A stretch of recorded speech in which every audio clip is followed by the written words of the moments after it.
about a marriage that has a fundamentally, philosophically different set of answers to the question, how do we get our son back? With whom should we ally ourselves? And how much of our souls are we willing to sell in exchange for our son?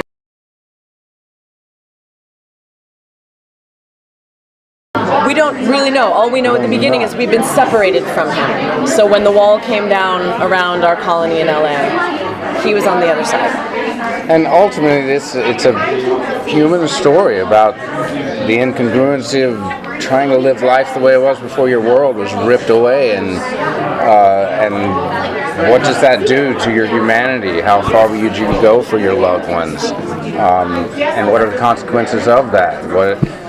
Do you resist and face the consequences, or do you collaborate and move in that direction? And what is right and what is wrong? And these are huge questions we ask every day. And we're in the middle of that now. I mean, the occupation is happening now across the world. People are being occupied. New governments installed. This is an old human story with a new enemy.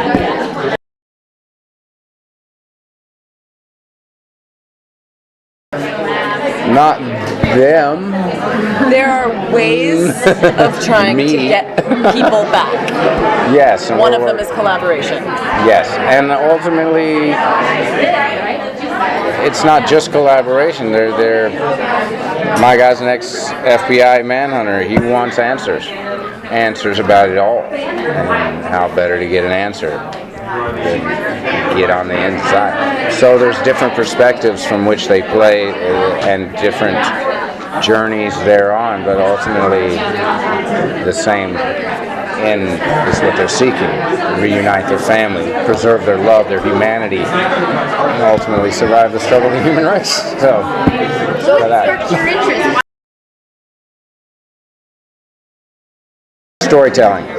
It was obvious to me when I read the script. I was hooked right away from the questions it posed, the weight of the story, the place I am in my life. I have 2 children. I've been married. I've been with my wife. Well, we've been together 17 years, so we understand long-term relationship and what that is, marriage, and how far I'd go for my children and my wife. And these are very relevant questions to me.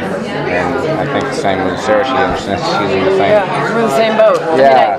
There's something, I think, interesting. We're at a very divisive moment in, I think, our sort of global cultural history, right? We're drawing all these lines between men and women and Arabs and Jews and Muslims and Christians. The whole, everybody's obsessed with drawing these lines based around our identities. And I think what's interesting to me is the idea that as soon as that wall comes down, it's possible that everybody on the inside goes, oh, we're people.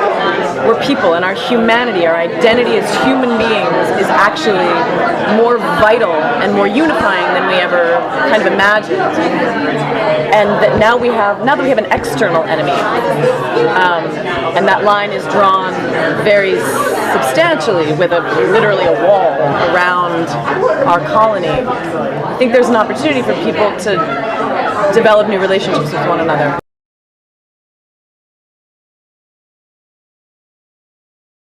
That's such a good question. Good question. Because I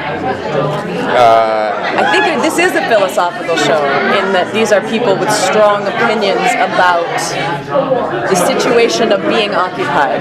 Yes. We're not roll over and take it people.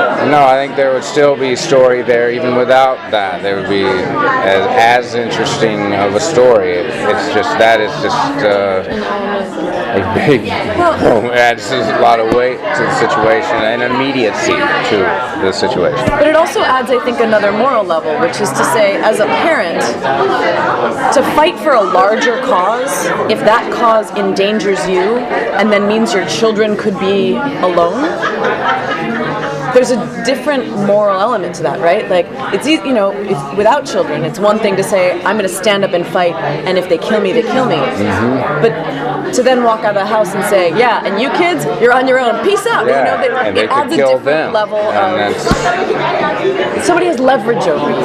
Yes. Our own lives might not actually mean that much to us, but the lives of our children.